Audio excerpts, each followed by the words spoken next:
This is Hannibal from the HannibalTV.com, and I just read that Ric Flair is going to be on WWE Raw and SmackDown next week. Despite that lawsuit he filed against him, he still is under contract with them until December, from what I understand. So it'll be interesting to see how they use him. Hulk Hogan is also going to be on both the Raw and SmackDown next week. Of course, it is the first SmackDown on Fox next week, so they want to try and get as big a rating as possible. But he didn't draw much of an extra rating when he came back most recently, and that wasn't too long ago. So it'll be interesting. He didn't draw as much of a rating as the previous time he had come back, so I believe that will continue. I'm surprised they even want him on Fox after all that stuff came out with his use of the N-word and people saying that wasn't the only time they've heard him use that. So we'll see how that goes as far as ratings. Ric Flair is always entertaining, so I'm glad they're using him. The Wrap reported that All Elite Wrestling has been talking to Warner Media executives about possibly having a second studio show on one of the Warner Media outlets. Nothing announced yet, but that would be a good thing. But I guess maybe they'll wait and see what the ratings are for the main show first, which you can't really tell the first show because you know it's going to be a big rating, just like NXT last week was considered a successful rating. But as time goes on, that's when you're going to know what the interest really is like. There was a lot of complaints about the NXT last week being recorded in a small venue that only holds about 400. So they're booked there till the end of December. It's going to be interesting to see if they keep going there. I saw some of the highlights. Nothing really interests me about the NXT show. I thought the speech by Triple H that was posted, I think on Twitter at the end, that was just pathetic. Saying, not pathetic, but like just so cheesy. What he was saying that all the fans of the audience are part of the team. It's like, it's just sucking up. I hate all the lovey-dovey stuff in wrestling.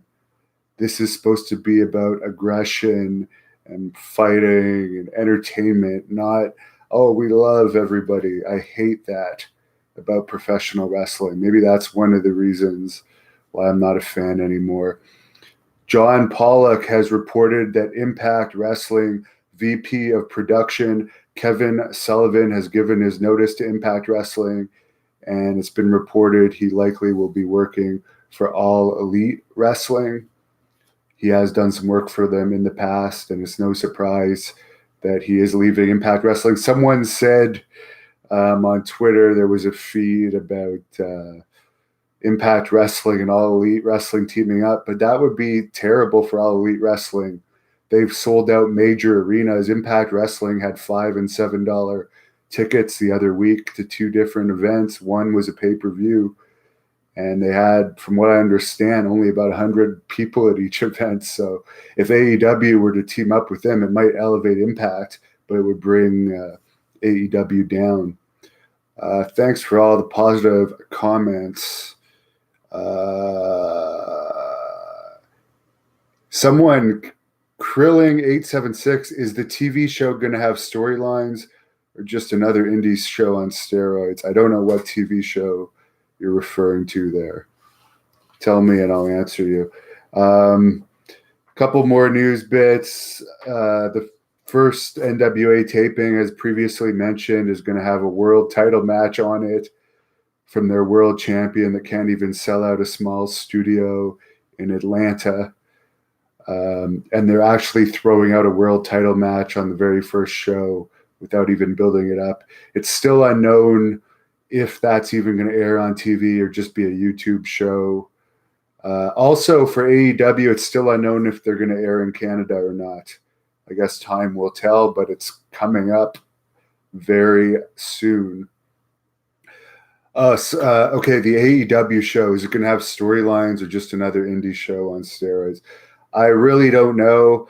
I was talking to another Canadian wrestling promoter, Danny Warren, earlier today. I did a Skype GNW podcast with him, and he's doing a show coming up December the 6th in Ottawa. That's going to be a combined event using some Great North Wrestling stars, but fully recorded for the Hannibal TV. Juventud Guerrero is going to be on that. The Blood Hunter, Jeremy Prophet, Jimmy Jacobs, Danny, and more to be announced.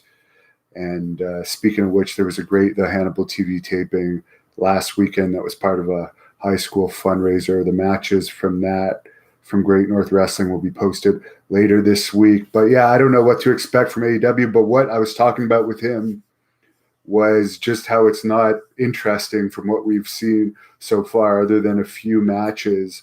It's not interesting. I guess the best match from the promotion has been Cody against Dustin, but one of the reasons I personally wasn't interested in that match, I'm not saying it wasn't a great match, but why I wasn't that interested in it, because we know they're brothers and we know they're friends.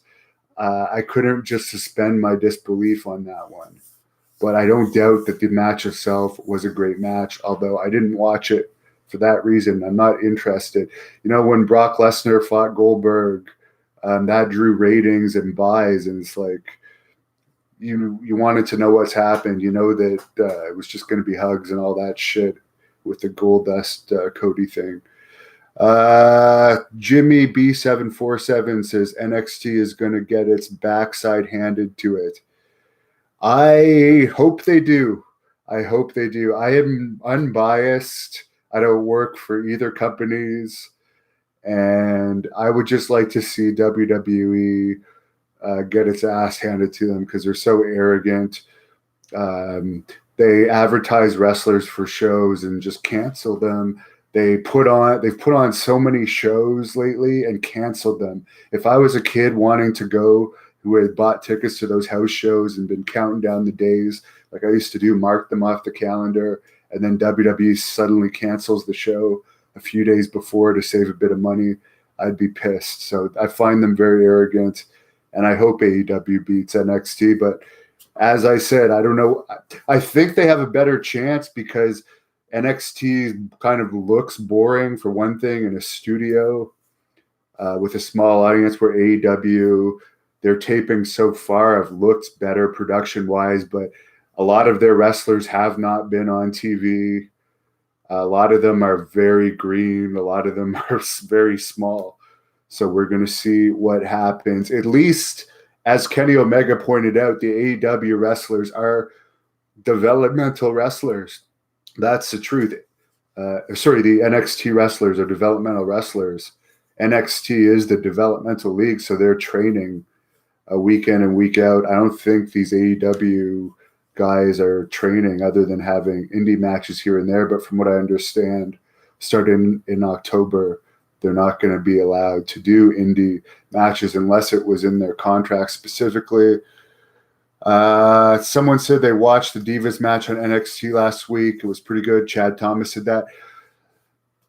I did see a clip of that from Twitter where one girl did like a moonsault to the outside on two or three girls, and when the camera zoomed in, one of the girls who had taken the moonsault had a big smile on her face, and I was like, why would you repost that to Twitter? It clearly looked like the one girl was smiling. That's all I saw of that. I'm not denying the match quality could be good on NXT. I've not seen a full match of NXT. I'd have to have a wrestler that would interest me enough to watch a match, or I'd have to be paid to actually watch it, because I just don't. I care about my time too much and I have too much to do than watch stuff I'm not interested in. Thanks for bringing us great shoots. B.A. Baracus says, there's more coming. I was supposed to do a Skype GNW podcast with Shane Douglas last week. He couldn't get onto his Skype. So he's getting this problem worked out, and we're hopefully going to do it tomorrow. I have a shoot plan with Just Incredible next month. I'm working on a bunch of shoots for November. Savio Vega should be doing one when he comes to Rockland. Haku will not be doing one with me because there's still a bit of animosity, but I will be getting one of my reporters to do an interview with him. Patrick J says, have the Canadian police admitted to working the Lacey Evans stop? Yes. Not the RCMP itself. The officer apparently has admitted to it from what actually the officer has not admitted to it. She has said that the officer agreed to the performance. The RCMP hasn't. And just the reason why I had an issue with the RCMP officer doing that skit with Lacey Evans is just because I have worked in security and bouncing for years, and there have been serious times where we've really needed the cops there and we've called them, and it's literally taken sometimes 15 to 20 minutes, sometimes even a little more than 20 minutes for them to come, and so much crap has gone down. Violent situations have happened. That's just why I hold the grudge of police are wasting time on the clock. If WWE paid those guys to do that off the clock, to do that little skit, which they did, I wouldn't have an issue with it. But if they were on the clock, that's where I would have an issue, because you're a cop for a reason, to fight crime, not to do WWE skits. That didn't even help. They said that was done for the Edmonton to promote the house show. From what I've seen of pictures and YouTube videos from the house show, and there's no official report yet, but the building wasn't even a quarter full from some of the reports I've read and some of the pictures I've seen. I will get the real attendance to you by Thursday. It will probably be in this week's Observer. The Booty Man, who we were just talking about on the Great North Wrestling podcast earlier today, Brutus Beefcake. Will Lanny Poffo and I ever be friends again? I really hold a grudge against him over going against his brother's wishes for the WWE Hall of Fame. And also, I conducted a phenomenal shoot interview with him once that was done around the same time I did my Honky Tonk Man one that has almost 2 million hits, and my first Billy Graham one that has huge hits. And he changed his mind about letting me release that. And I put a lot of work into that. He said a lot of things, such as that he would never let Macho Man be put in the Hall of Fame unless they put the whole Poffo family in there and a whole bunch of other stuff. But he changed his mind about letting that come out, and there was another person involved in that I don't want to talk about, even though I dislike the person so much. So I have a really bad taste in my mouth with Lanny Poffo. I saw him at WrestleCon. I had just finished talking to Scott Steiner. I was going into my car. It was at a valet parking thing where I think it was at the New York Hilton. He was walking back with some fan who had probably bought him dinner because he's so cheap. And I just got into the car. He pretended he didn't see me. And that was the way we both wanted it. Tommy from the Bronx says, do I think WWE is so bland because Linda McMahon is heavily into politics? That could have partly to do with it. It's too late at night. It's 1:17 a.m. to properly answer that question. But I am surprised that they're bringing Hogan back in prominent roles again. I guess it's because they're desperate for ratings with his use of the N-word, despite Linda McMahon being in politics, because Kevin Sullivan even brought that up in a shoot interview with me, that he thinks that's bad to be associated with someone like that. Chad Thomas says, why is AEW paying their wrestlers $100K plus, according to Jim Cornette, but haven't offered CM Punk $5 million? That would get them over WWE.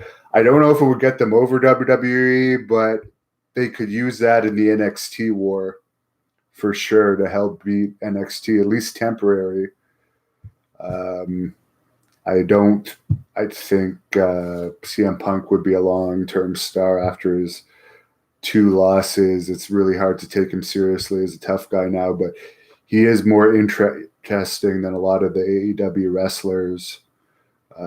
As I've said before, there's only about a handful of real stars in AEW. Unlike Kenny Omega said, although that was just a heel promo, but he did have a point. NXT is the development league. Until they create another development league, which there is talk of doing below NXT, NXT is the development league. That's a fact. Just got back from Raw tonight. Greg Groove says, in-ring wise was rock solid. So that's good. Glad you enjoyed it. Paul Dyche says, believe it or not, it seems Vince McMahon and his trainer at Planet. Oh, you saw Vince and his trainer at Planet Fitness in Buffalo a few years ago. I believe that. He's a workout addict. Someone says Hogan equals desperation. Yes, I agree with that. And I don't think he could draw. He was a drawing for TNA. They never had, I believe he drew just a couple thousand people when he was appearing for TNA for their pay-per-views and stuff. And that was years ago before all this N-word stuff came out. And when he was a lot younger, well, at least 10 years younger. So I don't think Hulk Hogan is going to help them long term. You recently read there was an altercation between Goldberg and Dolph Ziggler. I believe that was a work. I haven't looked into it too much. We've been really busy this weekend with the event taping stuff, but I'll get you an answer on that.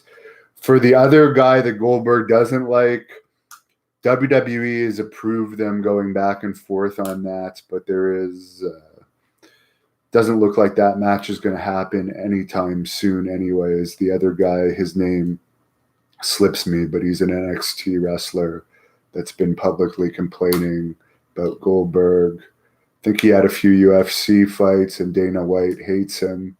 There's a few videos on there. Craig Reeder. This will be the last question I'll answer for now. He said he just joined the live chat. And how's Billy Graham doing? I've been trying to get Hold on. I'm going to open another screen. I actually just checked on Billy Graham. Just give me a second. Okay, I just checked, and my contact did actually message me back about Superstar Graham. And there has been no further news on him, which is good news, I guess. Because if something horrible happened, obviously we'd hear about it. But obviously he's no news that he's out of the hospital yet. Now WWE is in Phoenix next Monday. I'd like to see Ric Flair visit Billy Graham. Billy still has a lot of respect for Ric Flair. Hulk Hogan is a piece of crap, in my opinion. Didn't donate a cent to Billy Graham's GoFundMe, and he stole Billy Graham's gimmick, which Billy would have had a good case over, and treated Billy like shit afterwards. So I don't have much respect for him. Steve Austin did tell me if he was in Phoenix again that he'd be interested in having me help set up Steve Austin podcast with Billy Graham. Obviously, Billy's in no condition to do anything like that. I just pray that he pulls through. One last question. Was I old enough to go to see ECW shows? Was I jealous of kids with cool parents who would let them go? I was old enough, but they never came here. The closest they came was that time they came into Toronto during the TNN years, and that sold out instantly. So, yeah. I didn't go. My parents would have let me because I wouldn't say they were cool by any stretch. They were very strict. My dad was a military reservist and a former cop. But they would have let me go. They would have seen wrestling as wrestling. And they did I would beg them to take me to events. They took me to events all the time in other towns, but I would have to save up to pay for those. Patrick J says Chris Jericho donated to Billy Graham $2,500. No, he didn't donate $2,500. He donated $1,000. Kofi Kingston also donated $1,000. So there you go. Those are two guys that did not steal Billy Graham's gimmick. Chris Jericho did write some jealous comments in, I believe, his first book or his second book. I think it was his second book about Billy Graham. He had an issue that Billy Graham was put in charge of Eddie Guerrero's funeral because I guess Eddie and Billy were friends. And he wrote some remarks that were derogatory and kind of jealous, like at the time, about not only Billy Graham, but Jacques Rougeau in that same book. So there was some hard feelings on Billy's point for a while there, on Billy's part, but all is forgiven now. So, yeah, have a good night, everyone. You all have great questions. I do post these extended updates on the iTunes Great North Wrestling podcast.